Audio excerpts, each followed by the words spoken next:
여러분 안녕하십니까? 라디오 정보시대 아나운서 김한별입니다. 최근 서울 여성의 초산 연령이 평균 31.5세로 조사됐습니다. 결혼을 미루다 보니까 초산 연령이 늦어지고 있고요. 반면 초경 연령은 평균 11.7세로 점점 빨라지는 추세입니다. 20대, 30대 독신 여성들은 여러 가지 여성 질환에 노출되고 있는 셈이라고 할 수가 있겠지요. 특히 여성 질환 중에서도 많은 여성들이 걱정하는 여성암, 바로 유방암이죠.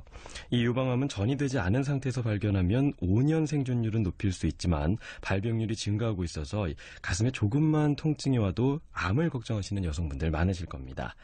평소에 유방암의 초기 증상을 알아두고 자가 진단을 해두는 게 가슴 건강을 지키는 아주 좋은 습관이 된다고 하는데요. 그래서 오늘 라디오 정보시대 외과 상담 시간을 마련했습니다. 초기 증상으로 본 유방질환에 대해서 전문가의 도움 말씀 들어보겠습니다. 또한 방송 중에 상담 전화도 받고 있습니다. 유방암, 유방질환, 그리고 각종 갑상선 질환과 관련해서 궁금하신 분들 전화 주시면 상담 받으실 수 있습니다. 광주 전화 062-383-9993번, 062-383-9994번 2대 준비했습니다. 순서대로 연결해 드리도록 하겠습니다. 네, 라디오 정보시대 오늘은 외과 상담 시간입니다. 옆자리에 광주 현대병원 외과 김혜경 원장 함께합니다. 안녕하십니까? 네, 안녕하세요. 네, 자, 앞서서 말씀을 드렸지만요. 사실 전 남자라 이 부분에 대해서 잘 모르기도 하고요. 어떻게 보면 좀 뭐랄까 좀 창피하다 그래야 되나요? 약간 민망하시죠? 예, 민망하구나. 그렇게 생각할 수도 있는데 한편으로는요. 오히려 앞으로 저도 결혼도 해야 되고 뭐 아내나 딸의 걱정을 생각했을 때 이런 부분은 저희가 좀 알아두면 도움이 되지 않을까라는 생각이 들거든요. 예. 그래서 공부한다는 생각으로 네. 방송에 좀 임하도록 하겠습니다. 자, 먼저 여성들이 한 달에 한 번씩 뭐 마법에 걸린다, 그날이다 이렇게 표현을 하기도 하는데 이 생리를 하게 되면 굉장히 진다고 알고 있습니다. 그날에 뭐 신경을 세우게 되는 여러 가지 이유가 있는데요. 그중에서 또 가슴에 통증이 있다면 더더욱 민감해지지 않을까라는 생각이 드는데 또 그때가 아니더라도 평소에 주기적인 통증이 가슴에 있다면 혹시 유방질환을 좀 의심해봐야 하는지 이 부분 어떻습니까? 보통 생리하기 전에 유방이 좀 붓고 단단해지면서 멍울이 만져지는 분들이 많이 있습니다. 네네. 그 생리하기 전에 5일 전부터 시작을 해서 생리 끝나고 통증이 사라지는 경우에는 정상적인 그 생리 주기에 따른 유방통이라 얘기를 합니다. 근데 그 외에 통증이 발견을 하였을 때는 그 유방의 혹 때문에 그런 경우도 종종 있거든요. 그 대표적으로 뭐 섬유 낭종성 질환이라든가 뭐 경화성 유선증, 또 때로는 이제 통증을 동반하는 암 조직이 있기 때문에 간혹 정말 유방암의 질환과 관계되는 경우가 있을 수가 있습니다. 네. 이럴 때는 양쪽 유방이 아니고 주로 한쪽 유방에 국한되는 경우가 많고요. 또 일부분에 좀 심한 통증이 있다라는 생각이 드시면 전문의와 내원하여서 상담을 받아보시는 게 좋겠습니다. 네. 특히 이 유방 통증 같은 경우에는 가장 좀 흔한 증상으로 전체 유방질환 환자의 70에서 80%나 차지한다고 하는데요. 특히 주기성 그리고 비주기성 이렇게 좀 나눠볼 수가 있다고요. 저희가 이제 클리닉에 있어 보면 거의 뭐 70% 이상의 환자가 유방통으로 내원을 하십니다. 네. 그 유방통이 주로 그 생리 주기에 따라서 사이클을 가지면서 있는 것을 주기성 유방통이라고 하고요. 또 그거와 관계없이 그 비규칙적으로 생기는 것을 비주기성이라고 합니다. 주기성 같은 경우에는 흔히 호르몬 영향이 아닐까라는 생각을 하고 또 실제로 요거에 대한 연구가 많이 이루어져 있습니다. 네. 하지만 그 비주기성일 때는 여러 가지 좀 질환과 감별을 해둘 필요가 있는데 그 간혹 식도 질환이라든가 심장 질환도 좌측 유방의 통증으로 오인을 할 수가 있고요. 또 그 늑골염이라든가 늑간 신경통 같은 것들도 유방통하고 좀 헷갈리게 나타날 수가 있습니다. 또한 대상포진이 생길 때 이게 피부병변이 생기기 전에 유방 그 피부에 통증이 생기는 경우가 있거든요. 이럴 때는 이제 유방 그 통증 때문에 여러 군데 병원을 전전하시다가 저희 병원에 왔을 때 마침 피부 병변이 발견되면 제가 대상포진입니다라고 말을 하면 너무 잘 보신다고 이렇게 얘기를 할 때도 있거든요. 네네. 그러니까 이런 식으로 발견될 수가 있기 때문에 만약에 통증이 주기적이지 않다면 굉장히 그 면밀한 신체 검사하고 또 병역 청취가 중요한 것 같습니다. 네. 그럼 앞서 말씀하셨던 그 주기적일 때 호르몬의 영향과 관련이 있을 수도 있다 해서 연구가 많이 진행된다고 하셨잖아요. 예. 그럼 이 호르몬의 영향이 맞는 건가요? 보통 이제 주기적인 유방통인 같은 경우에는 이제 그 배란기 아니면은 또 생리 주기에 좀 심해지기 때문에 좀 호르몬 영향이라고 생각을 하는데 네. 실제적으로 이렇게 호르몬을 측정을 해봤을 때는 그 미미하게 올라가 있는 수치는 있지만 또 이게 뚜렷하게 호르몬이 탁 증가되어 있거나 이런 연구 결과는 없어서 사실은 명확하게 딱 이게 어떤 호르몬 때문이다라고 나와 있지는 않습니다. 네. 하지만 이제 치료 방법 중에 그 여성 호르몬을 억제하는 뭐 타목시펜이라는 제제라든지 또 그 모유 분비하는 호르몬 중에 이제 프로락틴이라는 게 있거든요. 요것을 억제하는 뭐 브로모크립틴 또 이제 성조숙증 치료하는 뭐 다나졸 같은 것들을 썼을 때 유방의 통증이 굉장히 많이 감소를 하고 또 70% 이상 여성이 치료가 되는 경우가 많이 있습니다. 네. 그래서 아마 호르몬이 크게 작용을 할 것이다라고 아직도 그 정설은 그렇게 되어 있고요. 그 외에도 그 복용하는 약물 중에 뭐 위장약이라든지 여성 호르몬 제제라든지 여성 호르몬이 들어있는 식품 또 드시는 음식 중에서 이제 고지방식이 같은 것들도 유방통해의 원인이 된다고 하고요. 네. 또 체중이 갑자기 늘어났을 때 또 그 커피나 초콜릿, 코코아 같은 데 들어있는 그 메틸 잔틴이라는 성분이 유방의 통증을 야기하기 때문에 유방통은 이제 호르몬 영향인 경우도 있지만 여러 가지 다른 문제도 같이 복합적으로 있을 수가 있어서 그 환자분들에게 식이요법이라든가 뭐 다른 원인들 병리 청취를 좀 자세히 하고 있는 편입니다. 네. 꼭 호르몬 때문이다라고 단정 지을 수는 없고 여러 가지 복합적인 요인이 있으니까 무엇보다 이 전문가랑 상의를 해보는 게 중요하겠죠. 그렇죠. 네. 자, 그렇다면 이 개인이 느끼는 증상도 굉장히 다양할 것 같고요. 이 통증에 대해서도 뭐 제가 경험해보진 못했지만 굉장히 다양할 거라는 생각이 들거든요. 특히 뭐 스치기만 해도 아프다, 뭐 전기가 오는 듯한 그런 통증이 온다라고 표현하시는 분들도 있는 것 같은데요. 보통 그렇다면 임상 쪽에서는 어느 정도 아파야 이 검사가 필요하다 이렇게 좀 진단을 내리나요? 보통 통증 심하게 호소하시는 분들은 정말 막 찢어지는 것 같이 아프다고 아이고. 하는 분들도 있고 아기가 다가오면 너무 싫다. 또 이런 통증도 있으시거든요. 또 자다가 깰 정도의 통증도 호소하시는 분들이 있고요.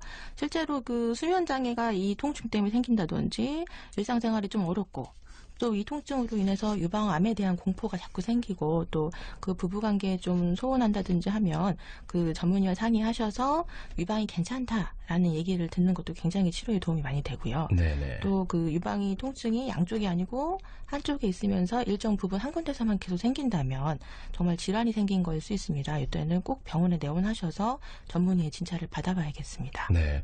그렇다면 이 아픈 것도 아픈 건데요. 이쪽 뭐 겨드랑이 쪽이나 이렇게 좀 혹이나 멍울 같은 게 만져지는 경우에 무조건 이게 약간 뭐 암이 아닐까 걱정을 많이 하시거든요. 이런 예. 경우에 전부는 아니죠. 사실 실제적으로 보면 저희가 예를 들어 한 달에 500건 정도 초음파를 해봤을 때 네. 정말로 암이 발견이 되는 경우는 뭐 5건, 많아야 10건 이하거든요. 그러니까 암은 그렇게 많지는 않습니다. 네. 대개의 종물은 이제 양성 종양인 경우가 훨씬 많은데요. 그 양성 종양 같은 경우에는 일반적으로 어떤 주머니, 그러니까 자기 껍질을 형성하면서 그 안에서만 자랍니다. 그래서 주변 조직을 밀면서 자라기 때문에 만져보았을 때 잘 움직이고 또 동그랗고 표면이 매끄럽습니다. 만약에 이럴 때는 그 크게 걱정은 하지 마시고 암이 아닐 가능성이 높기 때문에 크게 걱정하지 않으시고 내원하셔도 되고요. 또 암 같은 경우에는 주변 조직을 침투하며 자라기 때문에 파고들어서 처음에는 혹인지를 모르고 유방이 뭉쳤을까라고 생각을 하시다가 네. 나중에 뒤늦게 엄청 커졌네라고 해서 오시는 경우가 많이 있거든요. 그래서 이런 경우가 좀 위험한 상황인데 유방이 뭉쳐있다 하더라도 생리 끝났더니 좀 작아지고 풀어진다라고 하면 호르몬 변화에 의한 확률이 훨씬 더 높습니다. 그러니까 네네. 너무 걱정하지 말고 내원하시고요. 일단은 정확한 감별은 전문의하고 상의하셔서 진단을 해보는 게 중요하겠습니다. 네. 자, 그렇다면 이렇게 혹이 생겼을 때 어떤 질환들이 병행되기도 하는 건가요? 혹이 생겼을 때는 이제 대개 그 혹을 두 종류로 크게 나누거든요. 그 양성 종양하고 악성 종양으로 나누게 됩니다. 네. 그러니까 악성 종양은 암이고 양성 종양은 그 암 외에 이제 있는 혹들을 모두 지칭을 하는데요. 가끔 그 양성이라고 하시면 어머니들이 깜짝 놀라십니다. 음성이라고 안 해서. 어이구. 예, 근데 하여튼 암이 아닌 모든 홍역을 양성종양이라고 합니다. 네. 일단 양성이라고 했을 때는 그렇게 걱정하실 필요는 없는데요. 그 양성종양 중에 가장 대표적인 것은 섬유선종이라는 게 있습니다. 그 젊은 여성분들에게 많이 발생을 하고 또 만져지고 갖고 왔을 때 주로 섬유선종이 많이 생기는데요. 저희가 이제 그 병을 쉽게 설명을 하기 위해서 흔히 작은 근종하고 비교를 좀 해드립니다. 작은 근육기관이잖아요. 네네. 그러니까 근종이 생깁니다. 유방은 젖을 만드는 선이죠. 그러니까 선종이 생기게 됩니다. 갑상선도 선종이 제일 많거든요. 유방도 섬유선종이 제일 많습니다. 그 크게는 걱정은 안 해도 되긴 한데 가끔 이런 거 들어보셨을 거예요. 섬유선종이라고 했는데 나중에 봤더니 그게 암이었대요. 어이구. 예, 이런 소문들을 가끔 듣고 오시는데 이게 왜 그러냐면 섬유선종도 한 가지 성분으로 되어 있을 수 있는데 복합적으로 섞여 있는 경우가 있습니다. 뭐 증식증이라든가 뭐 비정형 변화라든가 이럴 때는 보통은 제거를 해서 없애주는 것을 권유를 하게 되는데 이게 처음에는 그 일부만 떼서 하는 총조직 검사 같은 것으로는 이게 감별이 조금 어렵습니다. 그래서 의사들이 섬유선종 나왔더라도 안심이 된다고 하면 오지 마세요라고 할 텐데 그게 아니고 자꾸 오라고 하거든요. 이게 커지거나 모양이 변하거나 하는 걸 좀 체크하기 위해서입니다. 다른 것이 섞여 있을 수가 있기 때문에 그렇고요. 또 그 외에도 섬유 낭종성 질환 같은 것들도 있을 수가 있고요. 또 뭐 유방의 그 피부를 유발하는 유관 내 유두종 같은 것들도 있고 굉장히 유방에 생길 수 있는 양성 종양은 굉장히 다양하게 있습니다. 네. 근데 방금 말씀하셨다시피 젊은 여성들에게 최근 발병률이 높아지고 있는 게 이 섬유 선종이다. 이런 말씀을 하셨는데 그렇게까지 많이 발생되고 있는 건가요? 섬유선종이 이제 많이 발생하는 것도 문제가 되는데 연령이 내려가는 것도 지금 문제인 것 같거든요. 네. 실질적으로 이렇게 진료를 보다 보면 중학생하고 고등학생 여자분들이 좀 많이 내원을 하십니다. 특히 이제 중학생들 같은 경우에는 유방 발육하는 시기이기 때문에 이게 혹이라고 생각을 못하고 좀 많이 커진 상태에서 내원하는 경우도 많이 있고요. 고등학생들 같은 경우에는 좀 다발성으로 생겨서 내원을 하는 경우가 많습니다. 이렇게 그 섬유선종이 왜 이렇게 연령이 내려갔을까라고 생각을 하는 이제 대표적인 원인은 아무래도 성장 발육이 좀 빨라져서 그럴 거라고 생각도 하고요. 고지방 식이가 영향을 좀 많이 미칠 거라 생각을 합니다. 또 젊은 나이에 생겼을 때는 이제 향후에 지속적으로 혹이 생길 위험이 좀 올라가거든요. 그래서 항상 저희가 환자분들과 상담을 할 때 식이요법도 같이 병행하셔야 된다라고 권유를 하고 있습니다. 네. 자, 오늘 외과 관련돼서 이 초기 증상으로 본 유방 질환과 관련된 내용을 얘기를 나누고 있습니다. 오히려 제가 모르는 부분이라서 더 많은 걸 배울 수 있다라는 생각으로 제가 경청을 하고 있거든요. 이 청취자 여러분들 중에서도 남성분들, 뭐 아내분이나 따님들의 건강을 생각해서 조금 귀 기울여서 방송을 들어보시면 더욱더 좋을 것 같다라는 생각이 듭니다. 또한 여성분들도 궁금한 점 많으실 거라는 생각이 들거든요. 오늘 건강상담 시간에 외과 상담 진행하고 있습니다. 잠시 후에 청취자 여러분들의 상담 전화도 받도록 하겠습니다. 광주 전화 062-383-9993번, 062-383-9994번으로 전화 주시기 바랍니다. 살아있는 생활정보, KBS 광주 제1라디오 라디오 정보시대. 생활 속의 새롭고 유익한 정보와 궁금증, 라디오 정보시대가 채워드립니다. 꼭 알고 있어야 할 법률 상식부터 한방 경제, 여러 가지 민원 정보와 건강에 대한 올바른 정보, 또 각 분야의 다양한 생활 정보로 여러분 곁을 찾아갑니다. 방송 중 참여를 원하시는 분들은 383-9993, 9994번을 이용하시면 됩니다. 또 인터넷으로도 상담을 받습니다. KBS 광주 제1라디오 라디오 정보시대에 접속하시면 전문가로부터 답변을 들으실 수 있습니다. 생활 속에 꼭 필요한 모든 정보와 궁금증, KBS 제1라디오 라디오 정보시대가 해결해드립니다. 라디오 정보시대는 매주 월요일부터 금요일 여러분을 찾아갑니다. 네, 오늘 라디오 정보시대 금요일 외과 상담 시간으로 진행을 하고 있습니다. 말씀드렸다시피 방송 중에 상담 전화도 받고 있습니다. 유방암 또 유방질환 혹은 각종 갑상선 질환과 관련해서 상담을 받으실 수 있으니까요. 전화 주시면 저희가 연결해 드리도록 하겠습니다. 자, 먼저 오늘 첫 번째 전화 연결해 보도록 하겠습니다. 383-9993번 연결돼 있습니다. 안녕하십니까? 안녕하십니까? 예, 전화해 주셔서 고맙습니다. 어떤 게 궁금하신가요? 궁금한 게요. 네. 지금 그 의사 선생님께서 예. 말소리가 너무 빨라갖고 뭔 말인지 한마디 못 듣겠어요. 아, 죄송합니다. 예. 말 좀 천천히 해주시고요. 예. 나는 이제 60세가 넘었는데 예. 그 연령대에서도 좀 설명을 좀 해주셨으면 합니다. 어머니 현재 나이가 60세시고요. 70이 가까워요. 70이 가까워요, 어머니. 지금 현재 어머니의 유방암 위험이 얼마나 될까 이게 궁금하신 거죠? 예. 예, 우리나라 사람들 같은 경우에는 어머니 유방암이 네. 가장 많이 발생하는 연령대는 40대하고 50대예요. 예. 그래서 이제 나이가 더 60세 이상 되시면 조금 위험률이 적거든요, 어머니. 예. 예, 젊은 사람들보다는 적게 생기니까 너무 걱정할 문제는 아니신데요. 지금은 말씀이 다 잘 들리고 예. 천천히 하시니까 참 좋아요. 예, 어머니 천천히 하도록 하겠습니다. 네, 다른 분도 좀 그렇게 해주셨으면 싶어요. 예. 방송을 듣다 보면요, 그 의사 선생님들이 나오셔서 귀 굴려서 아무리 들어도 뭔 말인지 통 못 알아듣겠더라고요. 예.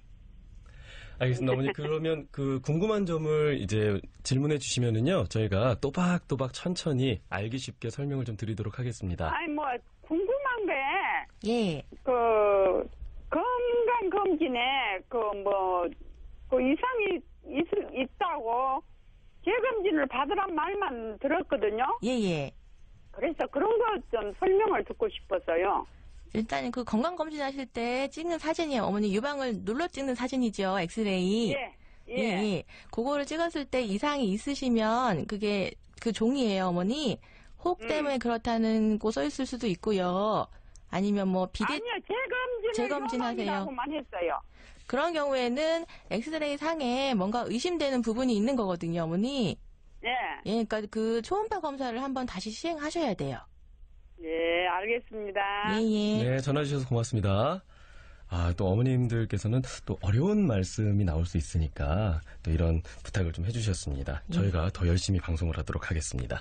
네, 다음 전화 연결해 보도록 하겠습니다. 383-9994번 연결돼 있습니다. 안녕하십니까? 예, 안녕하세요. 네, 남성분이 전화를 주셨습니다. 예. 네, 어떤 게 궁금하십니까? 30세 된 아가씨인데, 예. 그 결혼 날짜 이렇게 받았는데 갑자기 가슴에 이상이 있어 진단해보니까, 예. 암 2기고, 크기는 1.7cm 정도 악성으로 나타났거든요. 예. 근데 미국에서는 지금 현재 30인데 한 15년 이상을 살다 왔어요. 예. 이런 경우는 가장 최선의 방법이 어떻게 됩니까? 일단은 암 2기이고 크기가 1.7cm면요, 아버님. 악성. 예, 2기일 때는 임파선 전이가 의심됐기 때문에 2기라고 말씀하신 것 같아요. 예. 이런 경우에는 1차적인 치료는 수술을 하셔야 되고요. 예. 그 후에 항암 치료하고 예. 혹시 그 유방을 이제 살리거나 그런 방사선 치료도 병행을 해주셔야 됩니다.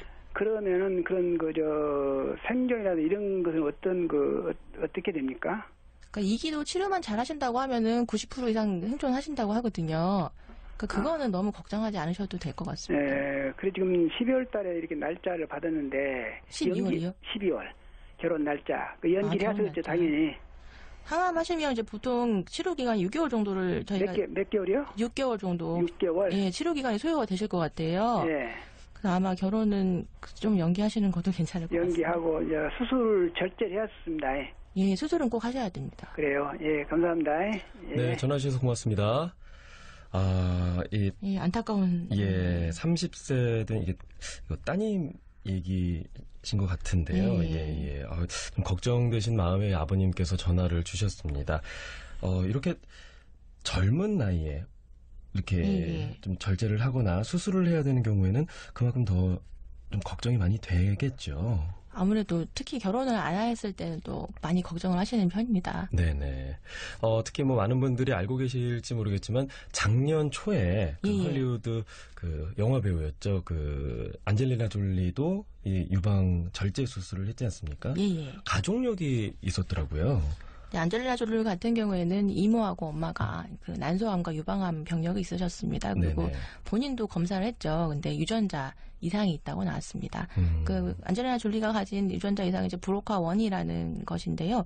이 유전자 이상의 경우에는 유방암 발생 위험률이 거의 80%, 난소암도 50-60% 정도 된다고 하니까 안젤리나 졸리는 앞으로 이런 암이 발생될 위험을 떨어뜨리기 위해서 수술을 시행을 한 거죠. 네네. 근데 유전자 변이가 없다고 그러면은 굳이 이렇게까지 극단적인 생각을 할 필요는 없을 것 같습니다. 네네. 어쨌거나 안젤리나 졸리가 가족과 건강을 생각해서 배우로서의 삶을 좀 이렇게 접더라도 선택을 했다라는 생각을 했는데 어쨌거나 수술과 또 절제나 이런 면에서 너무 두려워하지는 마셨으면 좋겠다라는 생각을 조심스럽게 해봅니다. 네, 다음 전화 받아보도록 하겠습니다. 383-9993번 연결돼 있습니다. 안녕하십니까? 네, 안녕하세요. 예, 어떤 점이 궁금하십니까? 네, 저는 20대고요. 미혼인데요. 1년 전에 유방 촬영을 좀 했었는데 그때는 아무 이상이 없다고 했었거든요. 근데 최근에는 한 1, 2개월 동안은 생리 기간도 아닐 때 좀 가슴이 많이 단단해지고요. 지금 만지면 욱신욱신 아파서 좀 만지지를 못하겠는데 이게 유방암 증상인가요? 혹시 양쪽이 그러실까요? 한쪽만 그러실까요? 왼쪽만 그래요. 왼쪽만 그러신 것 같아요. 단단해지는 거는 양쪽 다 단단해지긴 한데 예. 만지면 아픈 곳은 왼쪽이 많이 아프거든요. 최근에 뭐 드시는 약이 있다든지 뭐 체중이 갑자기 늘어났다든지 그런 건 없으시고요? 네, 특별히 그런 건 없는데. 되게 이제 20대 같은 경우에는 유방암 발생률이 낮은 편이기 때문에 그 유방의 통증이 있다고 해서 암을 먼저 걱정하실 필요는 없을 것 같습니다. 그리고 20대일 때는 유방이 좀 단단한 편이라 호르몬 변화에 조금 민감하게 반응을 하게 되거든요. 네, 하지만 유방에 혹이 생겨서 또 통증이 일어날 수도 있습니다. 그 유방 전문의하고 상의하셔서 진단을 받아보시는 거는 필요할 것 같습니다. 네, 감사합니다. 네, 전화 주셔서 고맙습니다. 저희가 지금 전화를 받아봐도요, 연세가 있으신 분도 있으시지만, 30세, 또 20대, 이렇게 젊은 분들이 전화를 좀 많이 주시네요. 예, 아무래도 좀 걱정이 많이 되는 부분이 아닐까라는 생각이 듭니다. 계속해서 저희가 전화는 받겠고요.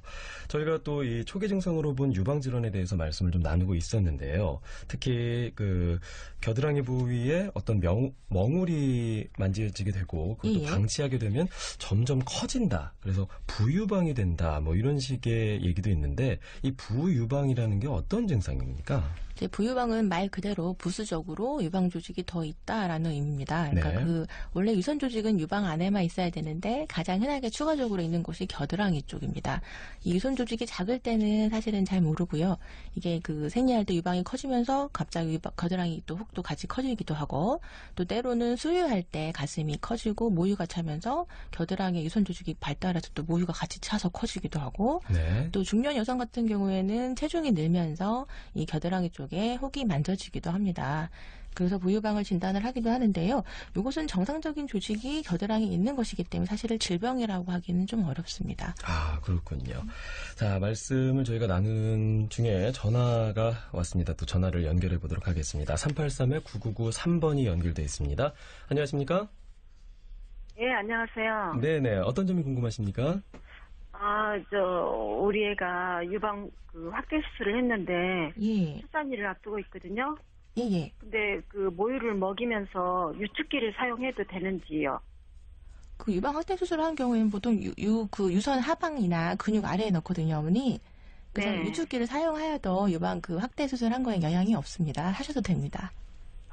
그래서 유축기를 사용하면은 그 안에서 넣은 보형물이 터지지 않을까 해서요.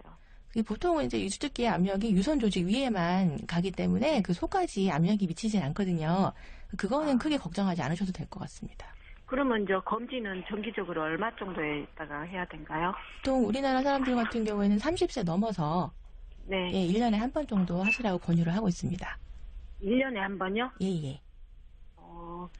몇 년에 한 번씩 하면은 보통 이제 국가검진이 2년에 한 번씩 나오거든요. 네. 근데 이제 검진의 목적이라는 것은 암을 조기에 발견하려고 하는 거기 때문에 저희가 가끔 보면 2년 내에도 암이 생겨서 좀 커져서 오시는 경우가 많이 있으세요. 그래서 저희가 이제 임상으로 보시는 분들은 그래도 1년에 한 번씩 하는 것이 좀 더 조기 발견하는 데 도움이 되겠다라고 생각을 하기 때문에 1년에 한 번씩 오시라고 말씀을 드리고 있습니다. 그러면 국가검진 할 적에 그때 받아도 되는가요? 아니면은? 그때 받으셔도 되고요. 예. 그때 받으셔도 그죠. 한 병원에서 수술하신 병원은 성형외과시죠? 네. 예, 성형외과에서 유방검진을 전문적으로 하지는 않고요. 그냥 유방외과나 아니면 종합병원에서 하시는 게 좋을 것 같습니다. 예. 그럼 유축기는 사용해도 되고요. 예. 예, 감사합니다. 네, 전화 주셔서 고맙습니다.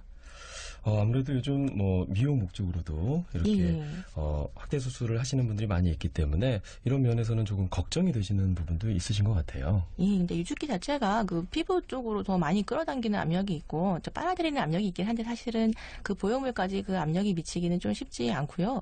그리고 보형물이 굉장히 튼튼합니다. 네네. 쉽게 어떤 분들은 트럭이 밟고 지나가도 안 터진다고 할 정도거든요. 그러니까 유축기의 압력은 크게 걱정하지 않으셔도 될 것 같습니다. 네, 알겠습니다. 자, 저희가 앞서서 이 부유방과 관련된 증상에 대해서 얘기를 좀 나눠봤었는데요. 이 부유방이 저절로 사라지기도 한다 이런 얘기가 있던데 이건 어떻습니까?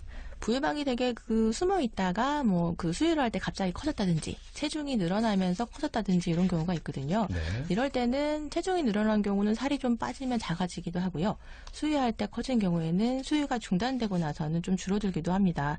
근데 이게 안 사라지고 그대로 있는 경우도 있거든요. 이러면 이제 외모상으로 좀 보기도 싫기도 하고 겨드랑이에 볼록하게 튀어나와 있으면 땀도 차고 또 피부가 짓물리기도 하고 또 가렵고 그런 경우도 있습니다. 네. 이럴 때는 수술적 치료를 통해서 제거를 해주기도 하고요. 또 이 유선 조직이 별로 없고 지방만 좀 많이 분포된 경우에는 지방 흡입 같은 것들을 시행을 해서 없애주기도 합니다. 네. 자, 여러 가지 증상들이 있겠지만 또 문제가 있을 때는 당연히 전문가와 또 상의를 해봐야 되는 거겠죠.